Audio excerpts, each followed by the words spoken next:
What's up, everybody? Welcome to another episode of the College Underdogs Podcast. I'm your host, Trey Smith.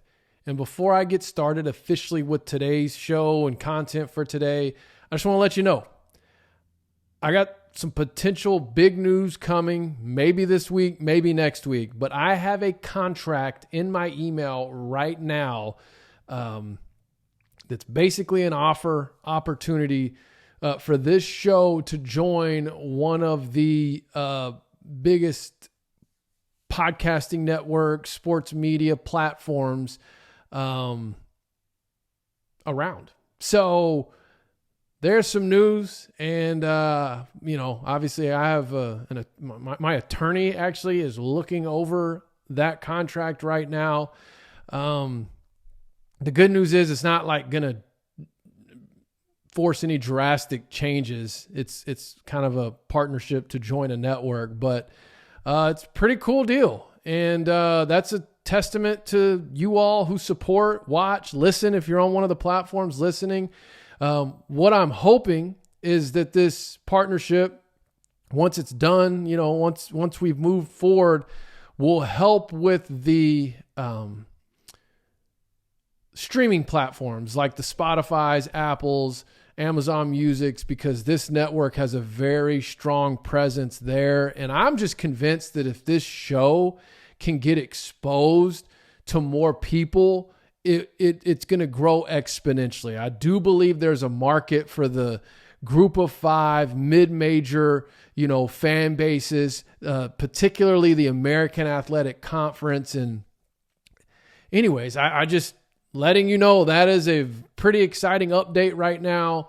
Who is it? When is it? Soon as stuff is signed, sealed, delivered, and official, obviously I'll make sure to announce it and all that. I'll tell you the whole story on this channel to let you know. But this is pretty cool, I feel like. And I think that it seems like an opportunity that could really help grow this show, man. And just looking at the growth in the last 90 days. I mean, I don't even think the show's officially 90 days old yet. We just officially launched this one in August. But yeah, man. So there's an update on the College Underdogs Podcast. Really looking forward to moving along in this process and then continuing to keep you updated. But as always, man, thank you so much for your support. If you're watching right now, if you're listening right now, I probably don't say it enough. Sometimes I feel like when I talk about this stuff, I'm wasting too much time on the show. But yeah, man, it's been a heck of a journey, and I'm just forever grateful and appreciative of those of you that support, those of you that comment, that regularly comment and engage and give your thoughts, give your 2 cents. In fact, one of the topics for today's show is responding to a comment that I happened to see yesterday evening. I don't have the screenshot of it, but I do have what the question was, because the question sent me into a little bit of a research tailspin. But before I get to that, I want to talk some college hoops for just a second. First off, tonight, SMU has a huge matchup with a number 13 ranked A&M Aggie team.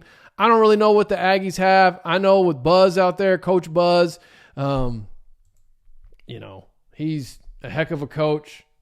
I saw him speak at a coach's clinic, about 6 or 7 years ago. And man, it was actually an early bird session. So he was up there at like 6 a.m. in a classroom, or it wasn't a classroom, it was a meeting room at like a hotel. And man, he went through a whole spiel, answered everybody's questions. And I thought it was pretty cool. This was I think he was still at Virginia Tech when he gave that speech, or held that discussion. I thought it was kind of cool. He went with a bunch of high school coaches at 6 a.m. Anyways, they're up against SMU. This is a big opportunity for SMU, big opportunity for the conference. You talk about getting more than 2 bids, right? Getting more than 2 tournament bids. It's games like these that could help move that needle in terms of getting more teams in. And yeah, I wanted to just mention too, the AP Top-25 came out yesterday, and for basketball, and how did Memphis get snubbed out of this? How did Colorado get in the top 25 over Memphis? Now, is the AP basketball poll the end-all be-all for anything? No, but as much as we like to say it doesn't matter, I do think when a team spends a significant amount of time in the top 25 throughout the course of the season, it does help them come Selection Sunday in March. Whether we want to admit it or not, I just think the perception of it, having that little number next to your name throughout the course of the basketball season. And so I do think Memphis got snubbed. I think Memphis is going to have they're going to have plenty of opportunities coming up, especially with Michigan on the horizon. But, Memphis goes to Missouri, completely dominates them. Now, that first half was a little, it was almost like they were still kind of shaking some cobwebs out. Second half, they came in and absolutely ran them out of the building, dominated them, an SEC team.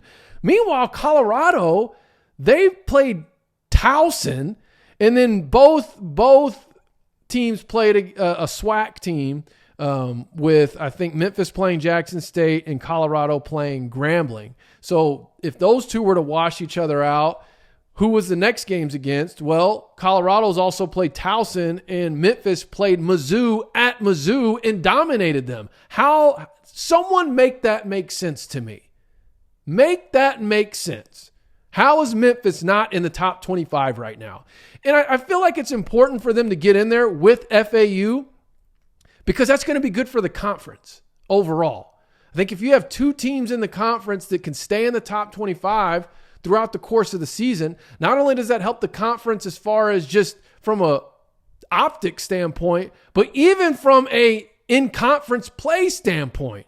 When you talk about getting a multi-team bid conference, you need multiple teams ranked in order to make your conference play mean something. So I thought that was ridiculous, personally. I'm curious to know your thoughts if you're a Memphis fan or just a fan of the conference. I mean, even if you don't like Memphis, you have to admit that, their basketball team deserves to be in the top 25 at this point. If you're going to put Colorado in there. Now, James Madison is also in there. I get that. Shoot, they upset a top 5 team at that top 5 team. So I'm not mad at that one. In fact, I got my sights set on JMU for the AAC personally. I don't know if that can happen. I don't really know what the deal is right now with AAC getting Sunbelt teams with Sunbelt and the both having that ESPN Plus package or whatever. But I don't know why Memphis. Temple's playing tonight as well, and there's a couple other games, but Temple caught my attention as I think Drexel. So Temple's 2-0. I'm holding out hope for Temple hoops, man. I really like the coach they have in there. Still a lot of season to be played. Still, need to be tested as the season plays out. And we'll see what this team really is. But, man, just talking to Coach Fisher at AAC Media Days, he just really seemed like he had an understanding of what that program needs to be successful. And, time's going to tell. But I do think the conference only stands to benefit from having a strong Temple basketball brand. But speaking of Memphis, as I just mentioned, we got the battle for Atlantis coming up next week. I'll probably talk more about that on next week's early week shows. They got their matchup with Michigan. Here's what I'm hoping for the battle for Atlantis. There's two things I think benefit. Two things that would benefit the conference, and then one thing that would benefit me personally. So 3 things. First thing, Memphis winning the battle for Atlantis would be great. Would be awesome. And they would definitely be a top 25 team. And that would be a great look for the American Conference. Second thing, Northern Illinois is in the battle for Atlantis. They tip off their first round matchup, I think is against North Carolina. I'd love to see them get some upsets. Who knows? I'd love to see them in a perfect world scenario. I'd love to see Northern Iowa play Memphis for the championship in the battle for Atlantis. And here's why. Because the better UNI plays, the more it helps UNT. So again, do I think they're going to do that? No, they're probably going to get ran out of the gym by North Carolina to start that tournament. I had to double check. Is that accurate that they're in it? because some of the other teams that are in that tournament, got it pulled up here. Let me see. Yeah, they got North Carolina. And so you've got the top of the bracket is UNC, UNI, Villanova, Texas Tech.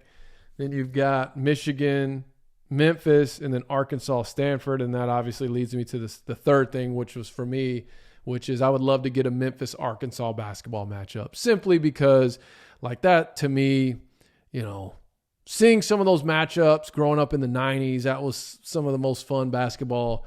I believe that could really have evolved and continue to be a strong basketball rivalry between those two programs, but it's kind of just fizzled out. So anyways, that's kind of my quick basketball update for today. So now getting to the next topic for today's show. It's actually a comment that I saw yesterday. Someone had asked about Toledo. All right. They're 9-1 in the MAC. Their one loss coming to Illinois, a 2-point loss, week 1 of the season. Do they have a chance at getting in the New Year's Six? Yesterday I talked through the different scenarios for the top 4 American Conference teams of basically what needs to happen for each of them to get in at this point in the season, right? Tulane just needing to win out. And really with what's happening in the Mountain West, same for SMU and or Memphis. But then UTSA, 3 losses, not likely, but not impossible.